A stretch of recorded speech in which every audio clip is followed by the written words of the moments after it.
जो प्रश्न है अरविंद केजरीवाल को लेकर, इस प्रश्न ये जो सवाल है कि क्या संविधान का यहां उल्लंघन हो रहा है, और अगर उल्लंघन हो रहा है तो क्या केंद्र सरकार को स्टेप इन करना चाहिए इसमें? देखिए, अगर आप इसमें सेंटर का स्टेप इन का पॉइंट ले, पहले कॉन्स्टिट्यूशनल मोरालिटी की बात कर लेते हैं। लीगली तो ऐसा कोई प्रोविजन नहीं है कि सीएम को स्टेप डाउन करना चाहिए, पर आज तक जो प्रेसिडेंट रहा है, पहले जो सीएम्स अरेस्ट हुए हैं उन्होंने रिजाइन किया है, उन्होंने एक सक्सेसर नॉमिनेट किया है और फिर वो जेल गए। मोस्ट रिसेंटली हेमंत सोरेन का ये केस था झारखंड में। तो हमेशा एक सक्सेसर नॉमिनेट कर दिया जाता है, क्योंकि जाहिर सी बात है अब जेल से सरकार नहीं चला सकते। रेटोरिक्स, थिएट्रिक्स, मेलोड्रामा अपनी जगह है, पर एक पेपर वर्क, एक ब्यूरोक्रेसी जैसे काम करती है। आपने अभी बहुत अच्छा सवाल पूछा कि क्या वो जेल में डीजीपी को ऑर्डर दे सकते हैं। अगर आपको भैया ऑर्डर भी देना, आपको लिखित में साइन तो करना होगा, एक पेपर वर्क तो उसके लिए भी चाहिए, एक सिंपल से ऑर्डर के लिए कि नहीं आज मुझे खाने में दही नहीं, आप मुझे मिठाई ला के दीजिए, मतलब एक हल्के वेन में अगर हम बात करें। तो प्रॉब्लम यह है कि कॉन्स्टिट्यूशनैलिटी, तो यहाँ पर मॉरल कॉन्स्टिट्यूशनैलिटी जो है उसका तो उल्लंघन हो रहा है। बात यह है कि दुविधा यहाँ आम आदमी पार्टी के सामने क्या है? क्या वो सीएम नहीं चुन पा रहे? क्या अरविंद केजरीवाल जो एक बहुत सेंट्रलाइज्ड पार्टी स्ट्रक्चर रखते आए हैं 10 साल से, क्या उन्हें एक सक्सेसर नॉमिनेट करने में तकलीफ हो रही है, मुश्किल हो रही है? क्योंकि आशुतोष जी, जो अभी एक डिले चल रहा है, अब एक 15 दिन की जुडिशियल कस्टडी भी आ गई है, उसमें नुकसान पार्टी का हो रहा है। पार्टी की जो एक गुडविल है बाहर जनता में खराब हो रही है। आपने 10 साल बड़े बड़े वादे किए, आपने कुछ पूरे किए, बहुत से नहीं पूरे किए, आपने गवर्नेंस के तहत रहकर काम किया। आपकी पॉलिटिक्स क्या थी उसको हम साइड रख देते, यहाँ पर बात गवर्नेंस की है।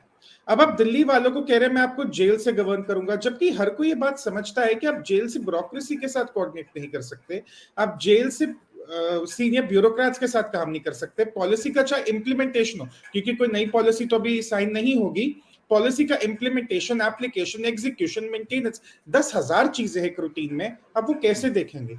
तो लोगों में जाहिर सी बात है ये सवाल है कि अगर सीएम बनना ही है, क्योंकि दूसरे ही दिन आतिशी मार लेना कह रही थी मेरे पास एडमिनिस्ट्रेटिव डायरेक्टिव्स हैं, सुनीता केजरीवाल जी कह रही थी मेरे पास खत है, तो लोगों के मन में भी एक सवाल पैदा हो गया कि क्या पार्टी में ही कुछ अंदरूनी बैटल्स लड़े जा रहे हैं सुनीता केजरीवाल या आतिशी मारलेना के बीच, या कोई दो कैंप्स बन गए हैं। तो स्पेकुलेशन का जितना रूम बढ़ता जाएगा उतना पार्टी को नुकसान है। तो अरविंद केजरीवाल को अगर लग रहा है कि उस ऐसा करके जेल से सरकार चलाकर वो खुद का या पार्टी का या जनता का भला कर रहे हैं, वो तीनों का ही नुकसान कर। अपना तीनों का, बट सवाल इसी बात को लेकर यह है कि पहली बात, आप ये मानते हैं कि संविधान की जो मोरालिटी है, नैतिकता है, ये उसका उल्लंघन है। तो अगर ऐसा कुछ हो रहा है तो क्या लेफ्टिनेंट गवर्नर को स्टेप इन करना चाहिए या नहीं करना चाहिए?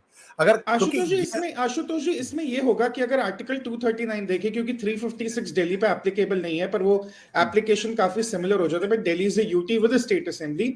सबसे पहला स्टेप ये होगा कि अगर अरविंद केजरीवाल रिजाइन नहीं करते, गवर्नर को एक एप्लीकेशन मूव करनी होगी, असेंबली में से एक नया चीफ मिनिस्टर नॉमिनेट हो सकता है। हम ये ना भूलें कि बहुत दुरुस्त मेजोरिटी है आम आदमी पार्टी की दिल्ली असेंबली में, ये कोई वेफर स्लिम मेजोरिटी नहीं है। तो बात घूम फिर के वहीं आ जाती है कि इस पूरी चीज का सोल्यूशन, अगर आप गवर्नर के पॉइंट ऑफ व्यू से भी देख रहे हैं, अरविंद केजरीवाल को अपना सक्सेसर नॉमिनेट करना होगा। गवर्नर का रास्ता हो, लॉ का रास्ता हो, जुडिशरी का रास्ता हो, वो हर रास्ता इसी एक मोड़ से गुजर के जाता है कि अरविंद केजरीवाल किसको अपना सक्सेसर चूज करेंगे, और वो वह कर नहीं पा रहे। लेकिन एक और सवाल यहाँ पे, मैं माफ करेंगे, मैं कुर्बान अली और विनोद जी के पास जाने के पहले मैं चाहूंगा कि राकेश जी भी इस सवाल का जवाब दें, और तुषार आप भी। लेफ्टिनेंट गवर्नर ये मैसेज दे सकते हैं असेंबली को कि नया लीडर चुनिए, लेकिन अगर मुख्यमंत्री खुद अपने पद से इस्तीफा नहीं देते तो किस अधिकार से वो असेंबली को मैसेज देंगे? फिर पहले तो या तो चीफ मिनिस्टर को सैक करें, और या चीफ मिनिस्टर इस्तीफा दें। चीफ मिनिस्टर इस्तीफा देने को तैयार नहीं है तो एलजी को पहले उनको सैक करना पड़ेगा, उसके बाद असेंबली को उनको मैसेज देना पड़ेगा। तुषार, देन राकेश जी। देखिए, अगर आप आर्टिकल्स की बात करें, जो कॉन्स्टिट्यूशनल प्रोविजंस है, उसमें if the state government, if any state government can't operate under the constitutional provisions, the governor has the complete right to dismiss it. तो वही मेरी घूम फिर के पहली वाली बात, अगर अरविंद केजरीवाल अपनी जिद पे अड़े रहेंगे, खुद का नुकसान, पार्टी का नुकसान, जनता का नुकसान, अभी नहीं तो कुछ देर में सेंटर या गवर्नर को एक्शन लेना होगा। वो तो जाहिर सी बात है, पर वही यहाँ पर लीगैलिटीज भी बहुत कॉम्प्लिकेटेड है। जब स्टेट में कोई मिनिस्टर भी अगर डिसमिस किया जाता है गवर्नर के द्वारा, वो भी एक चीफ मिनिस्टर के एडवाइस पे होता है। यहाँ तो हम बात करें चीफ मिनिस्टर को डिसमिस करने की, तो यहाँ पर लीगैलिटीज भी बहुत बड़ा रोल प्ले करेंगी। चलिए मान लेते हैं आपकी बात कि गवर्नर सीएम को डिसमिस करते हैं, जाहिर सी बात है सुप्रीम कोर्ट कहीं ना कहीं तो स्टेप इन करेगा, क्योंकि Aam Aadmi Party would be quick to go to the Supreme court.